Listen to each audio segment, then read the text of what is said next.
Ruego, dice Pedro, Pedro está escribiendo, y quiero que no se les olvide que Pedro le está escribiendo a una iglesia que está pasando pruebas, a una iglesia que está fuera de Jerusalén, a los expatriados, les llama Pedro, y le está escribiendo a cristianos que están pasando un duro proceso de fe, un sacudimiento, una tribulación, una angustia que están pasando ellos. Entonces Pedro les escribe a ellos y les dice: les ruego a los ancianos que están entre ustedes, yo anciano también con ellos, o sea, las personas adultas, pero también se puede tomar como una persona que tiene experiencia en el Señor. Dice: y testigo de los padecimientos de Cristo, que soy también participante de la gloria que será revelada. Y como principal cosa, el apóstol Pedro se identifica con ellos. O sea, Pedro tenía ahora un cierto nivel de aprendizaje, que había por fuerza aprendido a ser humilde. Normalmente nosotros, por naturaleza, los seres humanos, somos autosuficientes, independientes y hasta cierto punto un poquito ególatras, soberbios. Así somos los seres humanos. A veces no nos dejamos que nadie nos diga muchas cosas que pudiéramos hablar ahí. El Pedro que tú ves aquí en este capítulo no es el Pedro intrépido, agresivo. Hasta cierto punto sacó la espada y cortó la oreja de un soldado que quería tomar la mano o prender a Jesús. Era un Pedro muy violento, se puede decir. Su carácter era un carácter colérico, según lo que enseñan los psicólogos. Era un carácter colérico o tal vez sanguíneo, así lo catalogan los expertos, pero yo me inclino más al colérico o sanguíneo, una combinación. Y este Pedro que está aquí no es el mismo, porque ahora se pone en el nivel, aunque él es apóstol, él dice: yo como anciano, dice a los ancianos que están en ustedes, yo también, dice, anciano, ¿como qué? Como ellos. Y luego dice que yo fui participante de los padecimientos de Cristo. O sea, yo fui, utiliza la palabra testigo. O sea, él vio cuando, ¿alguien se acuerda cuando Pedro negó a Jesús?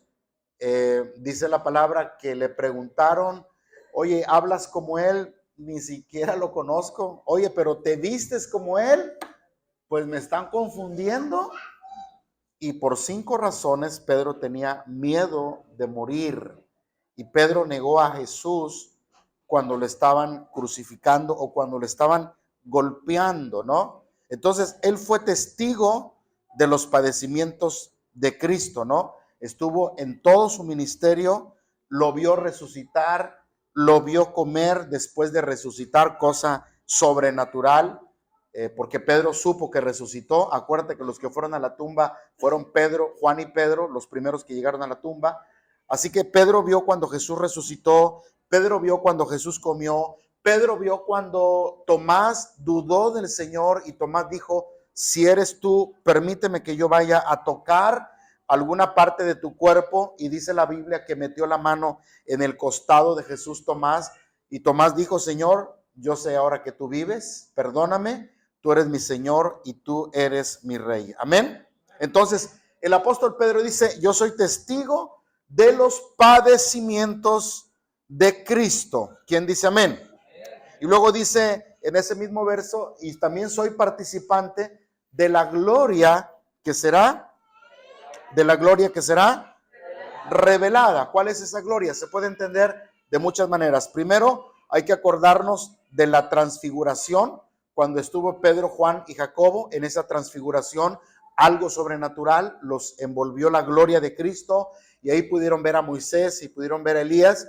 Y ahí tú puedes ver cómo Pedro dijo: Señor, si quieres puedo hacer aquí una enramada para que estemos los que estamos ahí, porque aquí está bien hermoso y maravilloso. Pedro entró a un nivel de gloria poderosa, ¿no? A ver cosas sobrenaturales, sobre todo cuando te acuerdas que caminó sobre el mar. ¿Alguien se acuerda que de todos fue el único que caminó sobre el mar? ¿Sí estás de acuerdo con eso?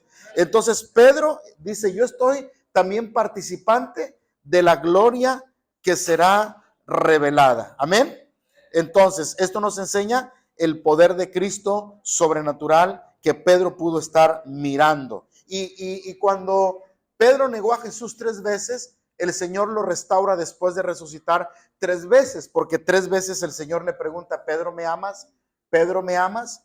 Le preguntó 3 veces porque 3 veces lo había negado. ¿Y qué podemos aprender? Que el Señor es restaurador de nuestras vidas. Nosotros, dice que si nosotros somos infieles, Él permanece fiel hacia nosotros. A veces tú y yo lo negamos de alguna manera, no con nuestros labios, sino como dice el apóstol Pablo, profesan conocer a Dios, pero con sus hechos lo niegan.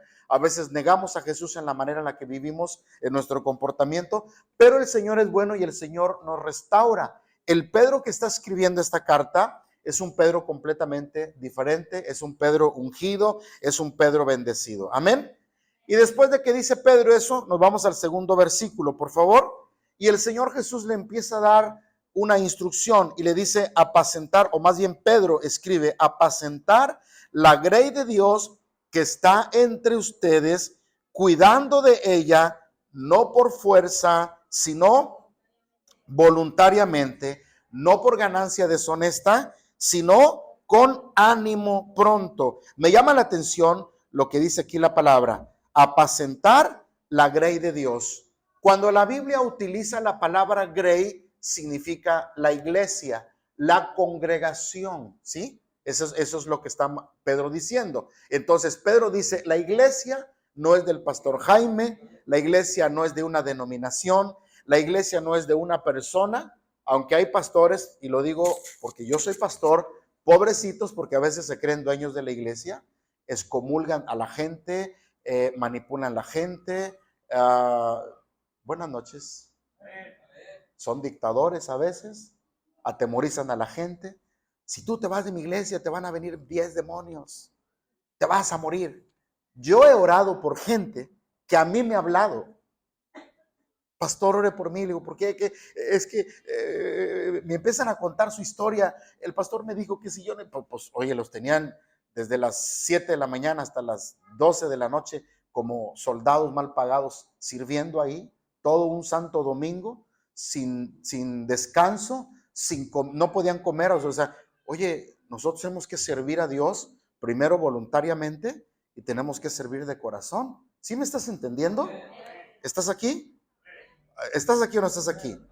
Pedro dice, apacentar la grey de Dios. Entonces, ¿la iglesia de quién es? Otra vez, ¿la iglesia de quién es?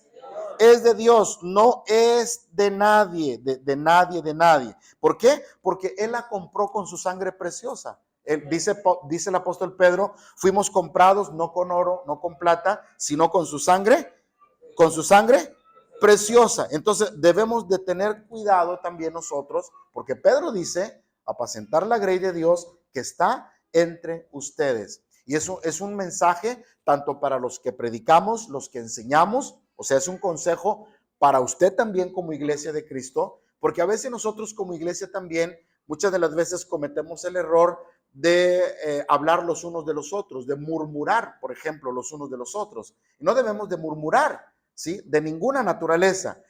Yo creo que toda la iglesia de Cristo es como un gran mosaico, ¿no? Donde todos formamos parte de algo, donde Cristo es el centro de nuestra vida. Él es el dueño de la iglesia, amén. Y cada iglesia está en la trinchera que tiene que estar, porque el enemigo de la iglesia no es la propia iglesia. El enemigo de nosotros es el maligno, el adversario, Satanás. Él es el enemigo de la iglesia, pero a veces parece que nuestros enemigos son los hermanos y nos empezamos a atacar unos a otros, que en mi iglesia está más bonita, que en mi iglesia sí hay unción, que en mi iglesia hay liberación, que en mi iglesia sí prosperamos, que en mi iglesia es más santa que la tuya, y empezamos a tener ese tipo de rivalidades. Y yo le llamo eso a los cristianos que viven en la eterna infancia, porque cuando un cristiano vive en lo que yo llamo la eterna infancia, pues siempre está hablando de esas cosas que no son importantes, que son superfluas, que no tienen nada de esencia espiritual y que perdemos el tiempo. ¿Sí me estás entendiendo lo que estoy hablando?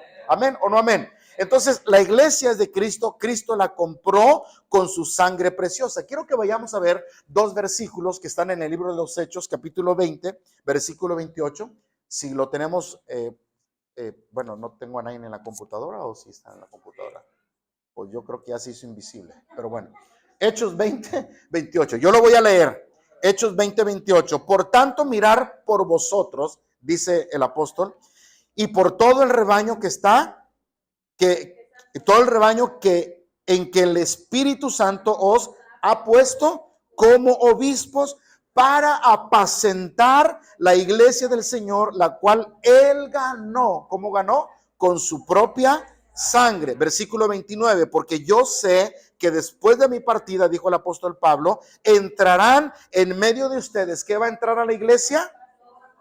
Lobos rapaces. ¿Saben que hay lobos vestidos de ovejas? Otra vez, ¿saben que hay lobos vestidos de ovejas? ¿Saben que hay hermanos que parecen hermanos, pero que no son hermanos? Lobo, lobito, estás allí. Estoy bañando. Hay lobos rapaces. Parecen ovejas, pero no son ovejas. Dice, entrarán lobos rapaces que no perdonarán al rebaño, y de ustedes mismos, dice Pablo, se levantarán hombres que hablen cosas perversas para arrastrar tras de sí a los discípulos. Así que tenemos que tener cuidado, tenemos que tener las antenitas bien activas, bien conectadas con el Espíritu Santo, porque luego de pronto, como tenemos la necesidad de que alguien nos enseñe, de que alguien nos ministre, hermano, es que el pastor no tiene tiempo y yo veo al pastor muy apurado, no me quiere usted venir a dar discipulado a mi casa. Y hay algunos que de pronto entra la soberbia, entra así como que, yo puedo, ¿verdad? Y empezamos a ejercer cierto liderazgo, y gloria a Dios cuando lo hacemos bien, pero qué tristeza cuando lo desviamos y lo desvirtuamos. Entonces dijo alguien por ahí, no todo el que chifla es arriero, ni todo el que se pone un hábito es monje, o ¿cómo dice eso? El hábito no hace al monje, ¿no? O sea, ¿sí me entiende lo que digo? Muchas veces no tenemos cuidado. Debemos de tener cuidado cuando alguien nos está enseñando en la congregación. Y sobre todo que sea, vamos a llamarlo así, calificado, certificado, no me gusta usar esa palabra, autorizado, puede ser esa palabra, por el ministerio de la iglesia. Que alguien realmente esté capacitado y que tengamos esa plena certidumbre que lo que está transmitiendo el hermano es conforme a la palabra, que no anda de curioso, que no anda de chistoso, enseñando su propia teología, su propia filosofía, porque es ahí donde el enemigo arrastra, desvía y perturba la fe de los que no han madurado en Cristo Jesús. Por eso usted tiene que anhelar, tiene que desear, y es un consejo que yo le doy, venir cada martes aquí para prestar atención a la enseñanza que nosotros estamos dando. Y qué mejor que te la da el pastor, qué mejor que el alimento y la enseñanza que tú vas a recibir te la da el pastor. No significa que los cursos que tenemos en la iglesia no sean, no, excelente. Tenemos hermanos maestros excelentes y tenemos discipulados aquí excelentes, y gloria a Dios por los que han terminado discipulados, y los que no han terminado discipulados, ¿qué esperan? Bueno, buenas noches. Ok. Entramos al versículo 3. Regrésese a Pedro, capítulo 5, versículo 3. ¿Amén o no amén? ¿Amén o no amén? Versículo 3. Dice, no, vamos a apacentar la grey de Dios, vamos a apacentar la iglesia de Cristo, amén, voluntariamente, no por ganancia, ¿qué? Deshonesta, sino con ánimo. ¿Con ánimo qué? Pronto. No es una obligación. Ningún ministro, ningún pastor, porque ahí dice, estamos en el 2. Regrésese al 2, por favor, usted conmigo, porque yo ya lo pasé, ya lo pasaron ahí. Dice, voluntariamente, no por fuerza. Todos los ministros, todos los que predicamos el evangelio, debemos de hacerlo voluntariamente. Somos llamados a predicar, no porque me pusieron a mí obligadamente. No. Mire que yo no sé, pero creo que alguien dijo que la mejor virtud del trabajo es cuando haces lo que te gusta. ¿Sí? Cuando haces lo que a ti te gusta, ¿verdad? Porque eres un pez en el agua, te mueves, fluyes, De pronto yo he conocido gente que ha estudiado ciertas carreras y termina haciendo otras cosas. Oye, pero si tú estudiaste esto, ¿por qué te dedicas? Pues no sé, pero es que en esto me siento mejor, ¿verdad? Porque ese fue su llamado, esa fue su vocación, ahí la persona siente libertad. Entonces, todos los que predicamos no estamos o no deberíamos predicar porque alguien nos impuso, porque tengo una generación de pastores, porque mi abuelito fue pastor, porque mi bisabuelo fue pastor y yo también quiero ser pastor. No, soy ministro porque Dios me ha llamado, porque tengo un llamado del Espíritu Santo. ¿Estás de acuerdo conmigo? Dice, no es obligación, sino voluntariamente. Y luego dice, no por ganancias. Otra vez, no por ganancias deshonestas, ¿verdad? Y esto nos habla de que tenemos que tener precaución porque es natural, como cualquiera, en cualquier profesión. Hay muchos profesionales que son muy deshonestos, ¿verdad? Hay médicos muy deshonestos, ¿cierto o no es cierto? O sea, hay de todo. ¿Estás de acuerdo con esto? Hay albañiles deshonestos, hay arquitectos deshonestos, hay contadores deshonestos, hay pastores deshonestos también. Hay algunas veces que muchas ocasiones se predica tratando de, mire, yo a veces peleo mucho con eso cuando yo invito predicadores, porque a veces le digo, oye, quiero que estés en nuestra iglesia, te queremos invitar para un aniversario. Y luego me hacer preguntas, ¿cuánta gente tienes? Y le digo, 50. Y me empiezan a dar una letra, 50, pues déjame ver la agenda. Y yo ya sé, como le dije que son 50, él está pensando en cada cabecita un número. Yo ya lo sé. Y cuando esa persona me dice eso, pues ya ni para qué hablar, mejor le cuelgo, ¿verdad? Porque uno no puede predicar por eso, porque uno tiene que estar pensando porque me van a dar, porque me van a pagar, porque voy a tener beneficio. Uno tiene que predicar por amor, voluntariamente. Pedro dice, no por ganancia, no por ganancia deshonestas, ¿verdad? Y en eso tenemos que tener cuidado nosotros, porque de eso pues hay mucho y se presta mucho para ser estafadores. Yo voy a decir algo, ¿lo digo o no lo digo? Ahí levanten su mano. Oh, ahora están más prendidos de este lado, acá están muy apagados. Mire, lo voy a decir porque yo siempre que hablo me juego el pellejo, pero no con ustedes.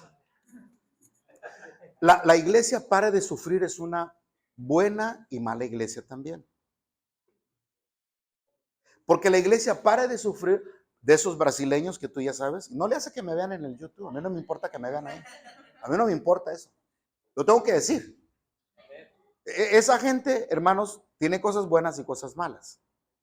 Y es que es una mezcla de religión con idolatría y con hechicería. La gente no sabe eso. Tú vas y te ponen la pulsera, ¿alguien fue ahí? No, yo lo voy a descubrir, ¿verdad? Te ponen la pulsera roja, la rosa sagrada, y te empiezan, oiga, oiga, el agua no sé qué, y como algo, y digo yo, está bien como algún acto profético, una vez al año no hace daño, pero ya cada rato pues tampoco, ¿no? Entonces, ¿por qué estoy diciendo esto? Porque cómo la gente les da dinero a estas personas. ¿Cómo vienen conmigo y chillan, hermano, por 20 pesos? Y digo porque yo tengo familias, no aquí tengo en otra iglesia, 2 familias que Dios rescató por alguna razón, ¿verdad? Otras cosas bonitas, ¿verdad? Y algo bueno que tienen es que a la gente la hacen diezmadora ahí. O sea, les enseñan muy bien esa parte, pero la parte que no está correcta es que ya empiezan a ver las cosas de una manera monetaria y económicamente. Y Pedro dice que tengamos cuidado con eso, no por ganancias deshonestas. Escúchame lo que te digo, porque eso se puede prestar a mucho y uno tiene que tener cuidado, amén, porque no todo es dinero. Diga conmigo, no todo es dinero. Hay cosas que tienen más valor que el dinero. ¿Cierto o no es cierto? Uno tiene que amar a las personas, no lo que tienen, sino amar a la persona. Si tenemos el corazón de la persona, lo demás es una bendición.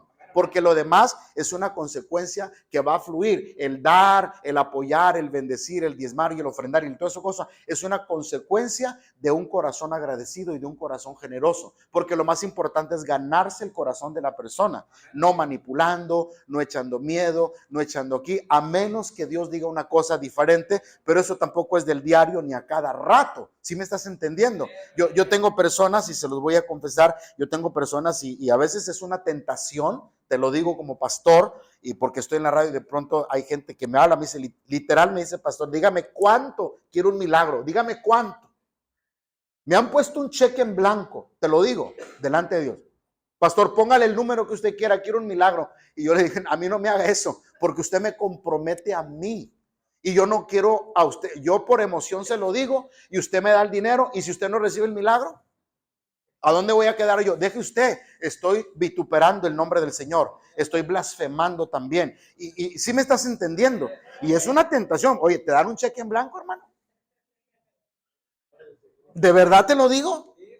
Te lo digo, y no es así. Pero sin embargo, a veces hay gente en esa tristeza que a veces tenemos que ser muy prudentes, tenemos que orar y no tenemos que prometer lo que no, pero tenemos que orar, tenemos que confiar, tenemos que decir, Señor, tú glorifícate, tú ayuda y tú ayuda y tú haz y tú haz y tú haz. Oiga, y cuando Dios responde a esa petición, eso es maravilloso. Amén. Amén o no amén, hermanos. Porque eso se presta para eso. Ahora, ¿qué más dice el versículo? No por ganancias deshonestas, sino ¿con ánimo qué? Con ánimo pronto. O sea, vamos a servir a Dios con ánimo pronto, con gozo, con alegría, sin ninguna otra motivación, sin ninguna otra intención, que si hay un funeral, que si hay que hacer esto, bueno, pues vamos, y si Dios se glorifica ahí, qué bueno, y si nos bendicen, qué bueno, y si no, también qué bueno, pero nuestro trabajo hay que hacerlo. ¿Estás de acuerdo con eso? Versículo número 3. Versículo número 3. ¿Cómo dice? No como teniendo señorío sobre los que están a nuestro cuidado, sino siendo ejemplo de la grey. No enseñorearse de las personas. Hay dos cosas en este versículo muy importante, que es no controlar ni tampoco manipular a las personas. La manipulación es lo mismo que la hechicería. Nadie puede ser manipulado a nada. Tenemos que nosotros hacer las cosas de una buena voluntad, de una manera alegre y contentos. Amén. Amén o no amén. Entonces tenemos que tener mucho cuidado con esto, sobre todo los ministros, los que predicamos. Dice, no como enseñoreándote, ¿verdad? Porque a veces los pastores ocupamos lugares que no nos corresponden y nosotros tenemos límites. Hay lugares, ¿quieren que se los diga? Levante su mano. Hay lugares, hay iglesias que el pastor dice quién se casa y quién no se casa. ¿Alguien quiere estar en esa iglesia? Yo no. Hay lugares que el pastor dice cómo te vistes y cómo no te vistes, qué comes y qué no comes, cuándo te vas y cuándo no te vas. Hay lugares que el pastor decide cuándo te vas de vacaciones aunque tú trabajes. Eso no nos corresponde a nosotros. Nosotros tenemos límites. Yo no voy a ocupar el lugar de un padre y de una madre. Si el padre y la madre están de acuerdo que ande de novio, ella con él y él con ella y que no sé qué, y que se casen, pues son los padres. El pastor no tiene nada que ver ahí. El pastor está para aconsejar. ¿Sí me estás entendiendo? ¿Sí estás captando lo que te digo? El apóstol Pedro dice, no enseñoreándote. Vamos a entender ese versículo. No como teniendo señorío, no como mandando, no como controlando, no como siendo unos dictadores de las personas. No, hermanos, sino, dice el apóstol Pedro, teniendo ¿qué? Sino aquellos que tenemos en cuidado, dice, los que están en vuestro cuidado, sino siendo ejemplo de ¿qué? Siendo ejemplo de la grey. No poniéndole carga a las personas de ninguna naturaleza, que usted va a estar aquí, usted va a hacer lo que yo quiero que haga. Buenas noches. ¿Alguien me quiere lavar mi carro? Gracias, hermano Castellano. Alguien me quiere, pero yo nunca lo voy a poner a lavar mi carro. Nunca lo voy a poner a que haga cosas que a mí me corresponden, a menos que a usted le nazca en hacerlo. Yo no lo puedo mandar a limpiar mi casa. Yo no lo puedo mandar a comprar mandado, a menos que yo tenga la necesidad, como ahora en el COVID, que había muchos enfermos y que tenemos que ayudarnos unos a otros. Pero hay lugares que así es. Y lo peor es la decepción después de las personas. Nosotros no estamos para decepcionar a nadie, estamos para ser ejemplo de las personas, no poniendo más cargas de las que ya tienen las personas. ¿Sí estás de acuerdo con eso? Y luego dice, siendo ejemplo. ¿Qué tenemos que hacer? Ejemplo de quién? De la grey. ejemplo de la grey. Y esto es muy duro, porque a veces los líderes no quieren ser ejemplo. Y esto es para todos, pastores, los que cantamos, los que tocamos, los que tenemos un liderazgo. A veces, hermana, le tocó barrer el domingo, no, hace un coraje de aquí al cielo. Hermano, ¿que usted no sabe que hay niveles? Hay niveles. Usted no sabe que yo soy gerente de no sé qué y yo soy, pues sí, usted es gerente allá, pero aquí es un hermano en Cristo. Y no es diario, además le estamos pidiendo un favor, no, pero no cuenten conmigo porque yo, bueno, pues ya ni modo, ¿qué se puede decir? Pero cuando hay humildad en el corazón, porque vamos a llegar a ese punto, cuando hay humildad en el corazón, no ponemos pretexto, simplemente hacemos las cosas porque no se las estamos haciendo al hombre. ¿A quién estamos haciendo las cosas? O sea, cuando usted hace algo, no es para quedar bien con el pastor, ni nada, no, quedar bien con Dios, agradarle a Él. Todo lo que usted haga es agradarle a Él. Voy a dar porque voy a agradarlo a Él. Voy a barrer, voy a agradarlo a Él. Voy a acarrear sillas, voy a agradarlo a Él. El apóstol Pedro dice, siendo nosotros ejemplo de la grey, los líderes, los pastores, somos los primeros que tenemos que poner el ejemplo. ¿Sí estás de acuerdo conmigo? Amén, porque no nada más es de dar órdenes, tenemos que ser ejemplo de los creyentes. ¿Cuántos dicen amén? Y Jesús nos puso ejemplo. ¿Se acuerdan ustedes que Jesús le lavó los pies a los discípulos?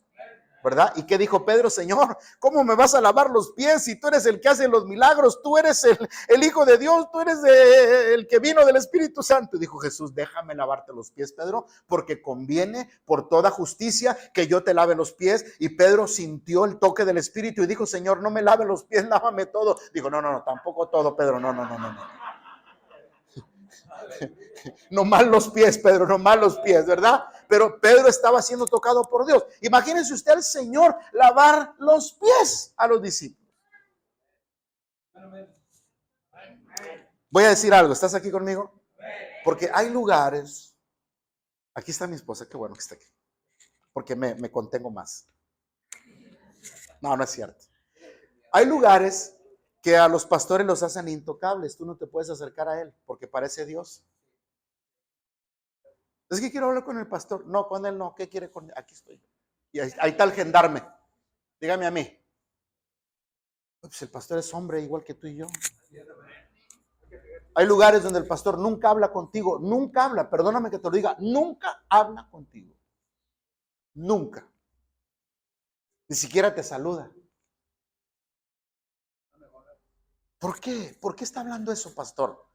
Porque nosotros tenemos que ser sencillos y humildes de corazón. Jesús dijo, aprender de mí que soy manso. A veces es una arma de dos filos, porque la familiaridad, este es Jaime 1:29, la familiaridad engendra desprecio, porque a veces el que usted hable mucho, el que platiquemos mucho, el que yo vaya mucho a tu casa, Jaime, el pastor, y ya lo empiezo a tutear, ya lo empiezo a ver así como que, si yo como con él, ya. O sea, se pierde como una línea de admiración, de respeto. ¿Qué se pierde? Se pierde el encanto. No me gusta esa palabra, pero puede ser correcta. Se pierde algo, ¿no? Entonces, a veces uno lucha con eso. Uno lucha con eso de ni muy, dice, ni tanto que alumbre al santo, ni tanto que lo queme. Hay un punto medio. Pero tampoco podemos ponernos de que no te no, hay que saludar a la gente, hay que hablar a la gente, hay que convivir con la gente, hay que sentarnos con la gente. Dice el pastor, hay que mirarnos porque me miró, lo miré y nos miramos. Pero hay lugares donde el pastor parece intocable y está en un pedestal y no lo toques y no debe de ser así. Tenemos que ser ejemplo, dice la palabra. ¿Estás de acuerdo conmigo? ¿Amén o no amén? Ahora, ¿a dónde voy con esto? Porque mira lo que dice el versículo que sigue, por favor, porque me estoy atorando mucho aquí. Según yo pensaba terminar esta noche. Estamos en ese versículo 4, ¿verdad? Dice, y cuando aparezca el príncipe de ¿quién? Ustedes recibirán la corona incorruptible de gloria. Cuando aparezca el príncipe de los pastores, el que nos va a recompensar a todos y a cada uno, porque todos seremos recompensados según lo que hayamos hecho. Según nuestro trabajo, nuestra labor en el Señor, va a haber una recompensa. Aquí de pronto a veces no recibimos ¿qué? Recompensa, reconocimiento, pero en el reino de los cielos sí se puede recibir la bendición del cielo. ¿Alguien dice amén? ¿Alguien dice amén? En el reino de los cielos sí podemos ser galardonados por Cristo, el príncipe de los pastores. A veces en nuestro corazón lo que más nos pesa, a mí no me pesa tanto, ¿verdad que no? Bueno, no sé, a ver si mi esposa me recuerda, pero hay ministros, hermanos, oremos por los pastores, amén, hermanos. Amén o no amén. Oremos por los pastores. Hay pastores muy buenos pastores. Hay pastores que nunca tienen vacaciones. Hay pastores que nunca salen de viaje. Hay pastores que a veces no tienen ni casa propia y sirven a Dios por amor. Y que Dios los bendiga y que Dios los prospere y que Dios les dé. Amén. Porque a veces el pastor también tiene que ser estimulado, motivado. Amén o no amén.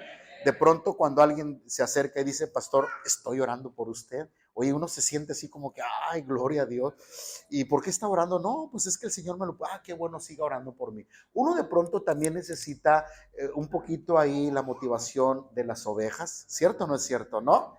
Entonces, este versículo dice, cuando aparezca el príncipe de los pastores. Tienen que acordarse ustedes que Pedro le estaba escribiendo a una iglesia que estaba en persecución, a una iglesia que tenía problemas, y Pedro está diciendo, cuando él venga, él va a recompensarle. ¿Y qué es lo que nos va a dar? Una corona, otra vez, una corona incorruptible. Según la Biblia, y no nos vamos a meter en eso, según la Biblia hay 5 coronas. Diga conmigo, 5 coronas que Dios nos va a dar. ¿Cuál es la primera corona? La incorruptible, la corona de la vida, la corona de justicia, la corona de gozo y la corona de la gloria. ¿Cuál es la corona incorruptible? ¿Quién va a recibir la corona incorruptible? Los que nunca se apartaron del camino de Dios. Hay cristianos que se apartan y regresan. Si usted fue un cristiano que estuvo 4 años en el evangelio y se fue 2 y luego regresó, esa corona ya no es para usted. Esa corona es para los que fueron fieles desde que se entregaron hasta que Cristo viene. Así que, ¿alguien todavía tiene esa corona en esta noche? ¿Alguien todavía tiene esa corona? Yo todavía la tengo, yo la tengo. ¿Alguien tiene? Levante su mano, digo, todavía hasta aquí, ¿alguien tiene esa corona? No se aparte, no se aparte, no se aparte, porque si usted se va al mundo y regresa, ya no es para usted. La corona de la vida es para aquellos que sufren tribulación o que tienen persecución y que muchas veces mueren por causa de las persecuciones. Por eso se llama la corona de la vida. La corona de justicia es para aquellos que predican la palabra de Dios. Todos los que predican la palabra, todos los que expresan el evangelio, ellos recibirán la corona de justicia. La corona de gozo es para los que les gusta ganar almas. ¿A quién le gusta ganar almas? ¿Quién anda ahí llevando amigos, amigas, primos, vecinos, compañeros? A esos que hacen evangelismo personal es la corona de gozo. Y por último, la corona de gloria. ¿Y para quién es la corona de gloria? Para los maestros, para los que enseñan la palabra, para los que les gusta la enseñanza, pero sobre todo compartirla, para el que enseña a los demás, el que les lleva enseñanza, discipulado, lo poquito que sabe o lo mucho que sabe lo comparte, para ellos es la corona de la gloria. ¿Quién dice amén? Vamos a ver 1 Corintios 9:25, estamos a punto de aterrizar. 1 Corintios 9:25. Porque acuérdense que dice Pedro, cuando aparezca el príncipe de los pastores, él nos dará la corona incorruptible. O sea, no se aparten del camino de Dios. 1 Corintios 9:25. Todo aquel que lucha, de todo se abstiene. Ellos a la verdad para recibir una corona corruptible, pero nosotros una incorruptible. Entonces nosotros tenemos que perseverar hasta el final, porque hay mucha tentación, hay mucha prueba, hay mucha lucha, mucha dificultad. No es fácil ser cristiano, ¿verdad que no es fácil? De pronto la fuerza del mal, el mundo, las tentaciones, todos los tentáculos que tiene este sistema de cosas nos quiere arrastrar, pero tenemos que estar firmes en Cristo Jesús nuestro Señor. ¿Quién dice amén? ¿Amén o no amén? Regrese a Pedro y vamos al versículo 5. Y luego le dice Pedro a los jóvenes, igualmente ustedes jóvenes, estar sujetos ¿a quién? Estén sujetos a los ancianos y todos sumisos unos con otros. Vístanse de humildad porque Dios resiste a los soberbios y da gracia a los humildes. Le dice Pedro, jóvenes, sujétense a los ancianos. Jóvenes, no menosprecien la enseñanza de los adultos. ¿Cuántas cosas no tenemos que aprender de los adultos? Y no solamente de los que tienen más edad, sino también de los que tienen más tiempo en el evangelio. Son dos tipos de cosas importantes que hay que entender. Amén. Pero la fuerza de la iglesia sabemos que son los jóvenes. Todos estos jóvenes que nosotros tenemos aquí, yo siempre he dicho, como te ves, me vi. Y como me ves, otra vez. Como te ves, me vi. ¿Y cómo? Pues así de joven, así de fuerte. Yo le decía a algunos hermanos, cuando venían esos fríos, yo me llegué a bañar con una temperatura de 0 grados con agua fría. Estaba loco yo. Tenía como 13, 14 años, un friazo de hace muchos años. Yo me bañé y estaba el frío y yo salía con una camisita así, con mi chorecito y corriendo. Yo hice un venadito y todo y brincaba. Para mí no había frío. Ahora nomás un vientecito ahí, ya parezco viejito, ya. Hasta ni pelo tengo, hermano. Catarrito me da. Como te ves, me vi. A veces los muchachos, ponte la chamarra. No, no tengo frío, no tengo frío. Al rato que tenga sus cuantos añitos le voy a decir, ¿verdad? Jóvenes, sujétense a los ancianos, dice el apóstol Pedro. Sumisos unos a otros. Tenemos que reconocer que tenemos que sujetarnos los unos a los otros, porque de pronto los ancianos nos van a dar consejos que nos van a servir y hay que someternos, y de pronto los jóvenes van a tener consejo que Dios les va a dar y también tenemos que someternos a ellos. Le dijo el apóstol Pablo, le dijo a Timoteo, ninguno te menosprecie, que ninguno tenga en poco tu juventud, sino sea ejemplo de los creyentes en conducta, en fe, en amor, etcétera y etcétera. O sea, de pronto los jóvenes también van a ser usados por Dios, van a tener sabiduría, van a tener revelación. Nunca despreciemos a un hermano, a un jovencito de la iglesia. ¿Qué me va a enseñar ese joven? Yo tengo más tiempo en el evangelio que él. Te puede sorprender porque el que lo va a enseñar y el que lo va a instruir es el Espíritu Santo. Amén. Y lo mismo a una persona adulta que vaya a predicar un día algún hermano, ay, no va a predicar el pastor y ese hermano ni sabe hablar, y el que va a predicar te va a sorprender porque esa persona adulta, esa persona mayor no va a hablar lo que quiera, sino lo que el Espíritu Santo le dé a esa persona y te vas a quedar con la boca abierta. Buenas noches. Amén o no amén. Sumisos los unos a los otros y revestidos ¿de qué? De humildad. Y aquí empieza lo bueno, revestidos de humildad. Los jóvenes deben de saber que no siempre van a ser jóvenes. Revístanse de humildad. No seamos arrogantes en ningún sentido, ni presumiendo nuestros grandes músculos que tenemos, ni nuestro cuerpo que de pronto caminamos así, con el pecho así, ¿verdad? Y nos ponemos nuestras camisitas y parecemos gallitos y todo eso.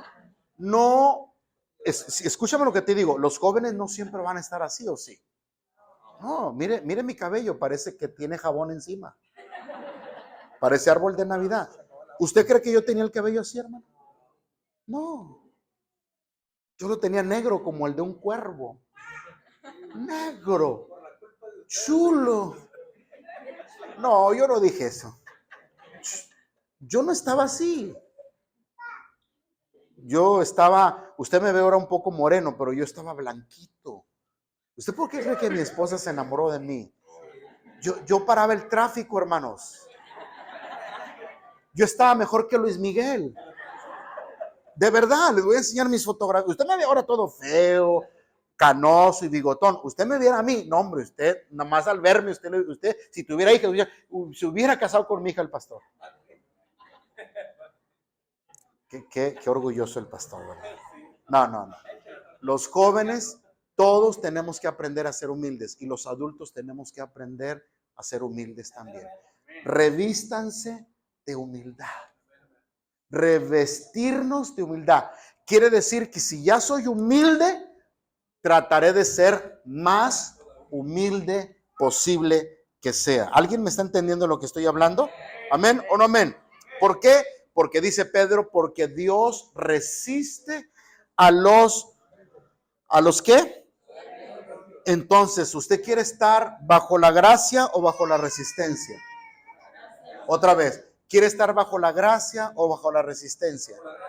Bajo la gracia, reconociendo que sin Dios no somos nada.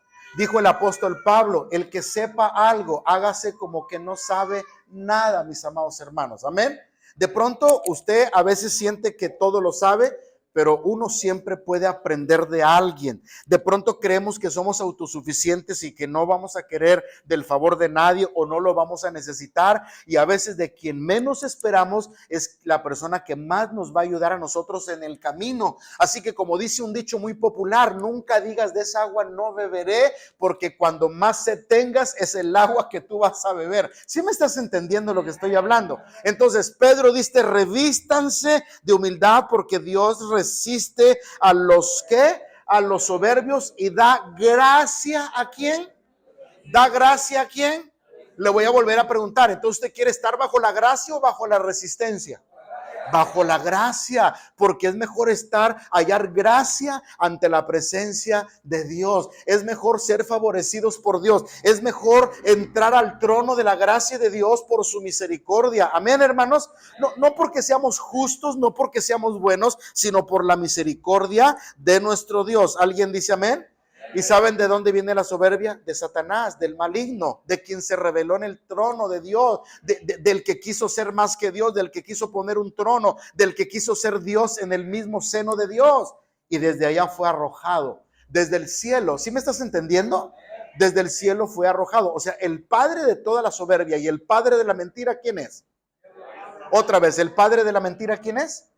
¿Y el padre de la soberbia? Satanás, orgulloso, vanidoso. Así que todo aquel que tenga problemas con la soberbia, por favor, Pedro dice, sean humildes. ¿Por qué? Porque los soberbios creen que todo lo saben. Al soberbio no le gusta aprender. El soberbio siempre va a poner excusas. ¿Para qué voy? Yo ya me lo sé. Yo le puedo pedir al Espíritu Santo y el Espíritu Santo me puede revelar. Yo no necesito ir a sentarme ahí, estar ahí a que me hable un señor, que esto y que el otro. El soberbio cree que todo lo sabe. El soberbio es muy terco, muy cabeciduro.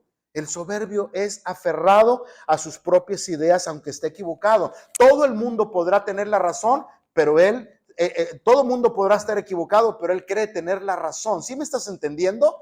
El soberbio no, escúchame bien, no aguanta al humilde. El soberbio, por su misma soberbia, es arrogante y al humilde lo desprecia. ¿Sí me estás entendiendo? No lo quiere cerca de él, por eso es orgulloso, por eso se cree mucho muchas de las veces, por eso habla como habla, por eso viste como viste. El soberbio no aguanta al humilde. Los soberbios no quieren saber nada de Dios. El soberbio, háblele de todo, háblele de los ovnis, háblele de cualquier cosa extraña y ahí los tiene todos embobados, pero tóqueles el tema de Dios y se los avienta de enemigos. ¿Sí me estás entendiendo? ¿Estás captando lo que estoy hablando? Tú tienes que entender cuando hay una persona soberbia delante de ti, cuando se toca el tema de Dios, a veces ni hay que discutir, nada más hablas de Dios y aunque la persona no hable, se pone roja, colorada, como que se esponja, como que la levadura se le pone muy fuerte, ¿verdad? Eso es una señal de que está enojada la persona, se voltea, empieza a hacer tremenda la persona, ese es un soberbio. El soberbio, aparte de que no quiere nada con Dios, aparte de que es terco, no cree en Dios. Ellos mismos se creen megalómanos, se creen dioses de todo. ¿Estás entendiendo lo que estoy hablando? ¿Por qué estoy hablando esto, Pastor Jaime? ¿Por qué lo está diciendo? Porque Dios resiste ¿a quién? Dios resiste ¿a quién? A los soberbios. Dios mira de cerca al humilde, pero al altivo de lejos. Aquel que no, yo no creo, a mí mis fuerzas, mire, puro concreto armado. Usted cree porque yo he hecho esto por mi inteligencia. Esas oraciones no sirven para nada. Y cuando la gente empieza a hablar así, a mí me da mucho cuidado. ¿Sí me estás entendiendo lo que estoy hablando? ¿Estás entendiendo lo que estoy hablando? Mucha gente tremenda, y eso me duele el corazón, porque los seres humanos tenemos que entender que todo lo que somos, todo lo que tenemos proviene de arriba. Las personas que en un principio negaron a Dios, por ejemplo, quien hizo la teoría de la evolución llamado Charles Darwin, finalmente reconoció a Dios en su corazón.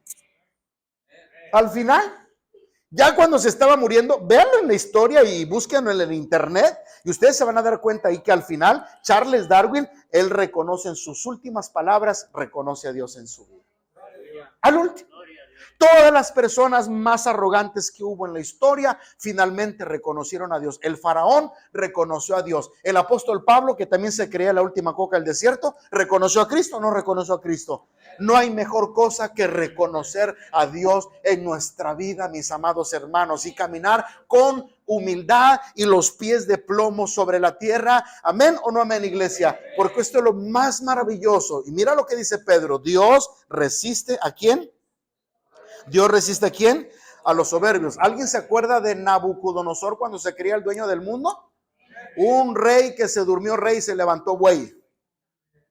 Sí, porque cuando se levantó loco y comenzó a comer hierba, y dice la Biblia que las uñas le crecieron como los animales feroces, su melena, quedó loco 7 años, hasta que le volvió la mente Dios y la cuerda, reconoció a Dios. Y Nabucodonosor dijo: yo sé, el Dios al que yo proclamo y al Dios al que yo sirvo, no hay otro más que el que está arriba en los cielos. ¿Sí me estás entendiendo? Palabras de Nabucodonosor. Él al final reconoció que Dios es el que le volvió la razón y que no hay cosa mejor para el hombre que ser humilde. Y todo eso le pasó cuando dice la Biblia que se paseaba en el palacio y diciendo: ¿qué te va a pasar a ti? Eres el rey, tienes dinero, eres poderoso, eres casi dueño de toda la tierra. Y justamente cuando terminó de hablar y se durmió, se levantó loco. Hay veces que la soberbia, hermanos, no hay veces, siempre hace daño al corazón del hombre. Las personas no pueden salir adelante por la soberbia. ¿Sí me estás entendiendo? Diga conmigo: ayúdame, Señor, a ser humilde. Amén o no amén. Y versículo dice: y Él da gracia ¿a quién? A los humildes. Amén. Gracia a los humildes. ¿A quién le dio gracia? A Jairo cuando pidió misericordia, a Zaqueo cuando se bajó de un árbol. ¿Estás de acuerdo conmigo? Aquellos que recibieron milagros, como Bartimeo, que dijo: ten misericordia de mí, Señor, ten misericordia de mí, y halló gracia. ¿Estás de acuerdo en esto? Hubo personajes en la Biblia que hallaron gracia porque fueron humildes. Cuando Jesús le dijo: Zaqueo, bájate del árbol porque voy a ir a tu casa. Sí, Señor, ¿a qué horas vas a la casa? Ya me voy para allá. ¿Y quién era Zaqueo? Un hombre empresario. Era un hombre que trabajaba con el gobierno romano. Era un hombre rico, pero no le importó su riqueza. No le importó que lo vieran. Se bajó del árbol, se fue a su casa y atendió a Jesús y se levantó, y el mensaje lo tocó y el mensaje lo cambió. Y Zaqueo dijo: si alguno he defraudado, se lo voy a regresar. Si yo los he robado, se los voy a dar, porque el mensaje de Cristo le tocó en lo más profundo de sus entrañas. ¿Sí me estás entendiendo? Porque Zaqueo halló gracia delante de Dios. Que Dios permita que nosotros hallemos gracia en la presencia de Dios para que tu familia sea salva. Amén o no amén, hermanos. Orar y darle gloria y decir: Señor, salva a mi familia. Señor, ayuda a mi empresa, ayuda a mi negocio. Señor, amén o no amén. Sí, tenemos que tomar cursos, tenemos que actualizarnos, tenemos que tener contador, tenemos que tener ingenieros, tenemos que administrar como una empresa, tu negocio, sí, pero ante todas las cosas, primero darle gloria a Dios. Señor, yo bendigo tu nombre, yo alabo tu nombre, yo glorifico tu nombre, Señor, aunque yo tengo mi equipo de trabajo, pero también tengo al soberano, al todopoderoso. ¿Alguien le da un aplauso al Rey en esta noche? ¿Amén o no amén? ¿Qué más sigue? El versículo 6. Con el versículo 6 nos vamos para terminar ya más temprano. Versículo 6. Entonces dice, ahora dice Pedro, Dios resiste a los soberbios, pero iglesia, humíllate bajo la poderosa mano. ¿Ante quién nos tenemos que humillar? Ante la poderosa mano de Dios, dice el apóstol Pedro. Ante aquel que tiene control de todas las cosas, mis amados hermanos. Amén. Humillaos pues bajo la poderosa mano de Dios para que Él nos exalte cuando fuera. O sea, autohumíllate a ti mismo. Buenas noches. Porque hay muchos alfileres alrededor de ti que te pueden picar en el ego. Buenas noches. Espero que hayas entendido. Cuando tú te sientes más grande que los demás, es tanta la envidia y son tantos los enemigos que se pueden levantar contra ti que nomás tantito y te desinflas. Pedro dice, humíllate bajo la poderosa mano de Dios, porque la mano de Dios es todo poder, porque Dios siempre nos va a asistir, nos va a ayudar, nos va a guardar, porque estamos en el hueco de su mano. Diga conmigo, estamos en el hueco de su mano. Amén. ¿Cuándo es que los arrogantes han caído? Cuando hay humildes. Cuando hay arrogantes, hay humildes. Y Él da más gracia a los humildes, porque Dios resiste a los soberbios. Y Jesús dijo, aprender de mí, que soy manso y humilde de corazón. El que se humilla será exaltado, y el que se exalta será humillado. Tenemos que ser humildes, hermanos. Amén. Humildes en toda la expresión de la palabra. ¿Alguien se acuerda? No lo tiene que buscar en su Biblia, de la historia de Mardoqueo. ¿Alguien se acuerda de esa historia?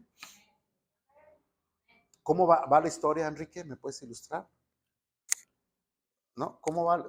¿Se acordaban o no? No me acuerdo cómo se llamaba uno que siempre lo quería poner. Ya no se acordó. Ok. La historia de Mardoqueo, búsquenla, está maravillosa. Él preparó una horca para Mardoqueo y finalmente, ¿para quién fue la horca?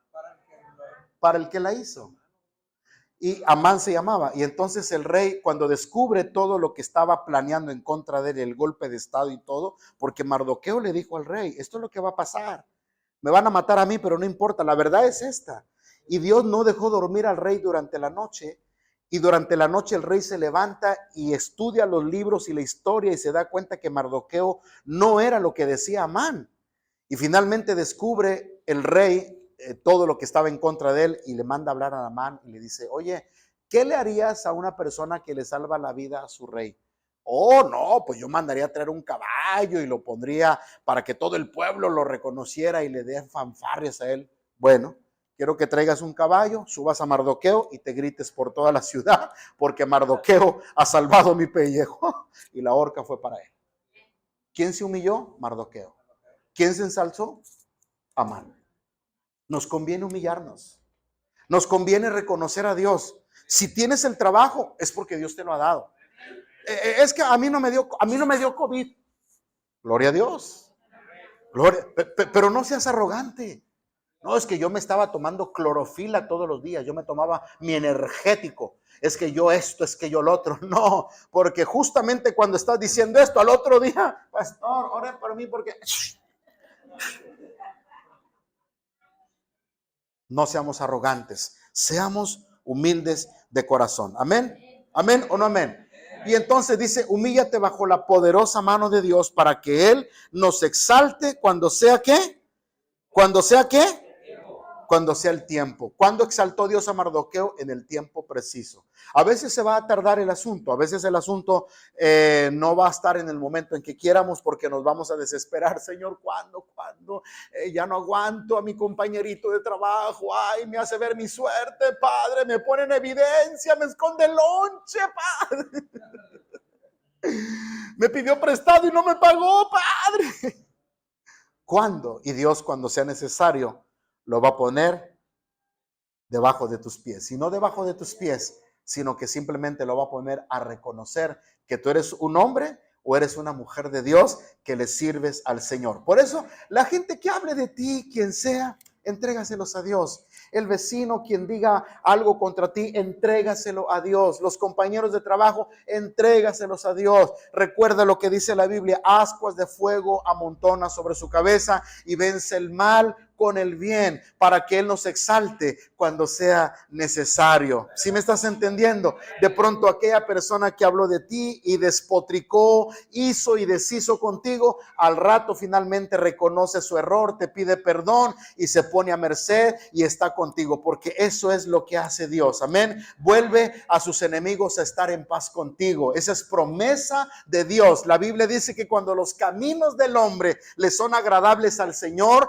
aún a sus enemigos hace estar en paz con Él. Todos los que no te hablaban, todos los que te marginaron, es más, todos los que te bloquearon en Facebook te van a volver a hacer. Porque, ay, me volvió a sentar. ¿Por qué? Porque algo pasó en el mundo espiritual, porque te humillaste bajo la poderosa mano de Dios y Él te exaltó cuando fue necesario. Amén, hermanos. Versículo 7 y nos vamos. ¿Nos vamos ya? Versículo 7. Y ya con porque ya me dio hambre.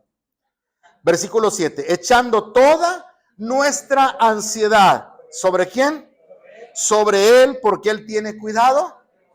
Toda tu ansiedad, toda tu preocupación, dice el Señor, por nada estéis afanoso, por nada estés preocupado. Él cuida de las aves. Mirad las aves del cielo, que no siembran ni cosechan, pero Dios les da el alimento. ¿Por qué estás preocupado mañana? Entrégaselo a Dios. Echa tu ansiedad. Es como cuando te dicen tu mamá o tu papá: ya nos vamos mañana. Echa la maleta, agarra la maleta y hasta la avientas, ¿verdad? Echa las chanclas y órale, y ni siquiera, pero simplemente haces como aquello con ímpetu, ¿no? No desesperado, pero lo haces de una manera rápida, ¿no? Y Jesús dice aquí por medio de Pedro: echa tu ansiedad, agarra toda tu ansiedad. Diga conmigo: agarro mi ansiedad y la echo sobre Él. Así dice la Biblia.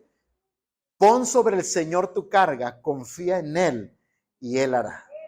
Echa sobre Jehová tu carga, confía en Él y Él hará. Toda tu ansiedad, toda tu angustia, toda tu preocupación, pónsela a Dios. Mañana, Dios dirá. ¿Sabes que hay gente que se preocupa por mañana y todavía no empieza el día?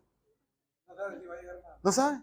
Hoy es que mañana debo, ¿y qué? ¿Qué vas a hacer? No tengo dinero, ¿y qué? No tienes dinero. No, pues tampoco me voy a hacer así de la vista gorda, ¿no? Pero tampoco puedes andar robando para pagar, ni puedes mortificarte. No, Señor, debo, no niego, pago, no tengo. Señor, estoy en tus manos. Usted sabe que no soy negligente, me salió mal un negocio, pero estoy en tus manos. Llega la persona y además hasta la persona te habla: oye, fíjate que no te preocupes, entiendo tu situación, nunca me has quedado mal, sé que pasaste por un mal bache, no te preocupes, te espero un mes más. Así es el Señor. ¿Sí me estás entendiendo? De pronto estamos encorajinados, preocupados o lo que sea, pero dice Pedro: echa tu ansiedad sobre Él. Esos cristianos estaban desesperados porque no estaban en su nación, no estaban en sus tierras, las habían perdido, estaban siendo perseguidos y ya estaban a punto de abortar el proyecto de Dios. Y ellos todos los días estaban ansiosos para decir: ¿cuándo se termina la persecución? ¿Cuándo se termina la guerra en contra de los cristianos? ¿Cuándo se terminan nuestras luchas? ¿Cuándo se termina nuestra prueba? Dice Pedro: echa tu ansiedad sobre de Él. Tal vez tú tengas la misma pregunta: ¿cuándo voy a dejar de llorar? ¿Hasta cuándo voy a esperar mi milagro? ¿Hasta cuándo voy a esperar que Dios me ayude? No, y de pronto te empiezas a desesperar. Echa tu ansiedad sobre de Él. Amén, hermanos. Y lo que dice el versículo: porque Él tiene Dígalo conmigo, Él tiene cuidado de mí. Otra vez diga, Él tiene cuidado de mí. ¿Alguien sabe que Dios lo cuida? ¿Y si Dios con nosotros? Si Dios con nosotros, caerán a tu lado 1000 y 10,000 a tu diestra. Él tiene cuidado de nosotros. Estamos en sus manos. Estamos en el hueco de su mano. Dice la Biblia que nuestros cabellos todos están contados y ninguno se perderá. Él tiene cuidado de tus hijos, cuidado de tu casa, cuidado de tu negocio, cuidado de tu corazón. Estamos en las manos de Dios.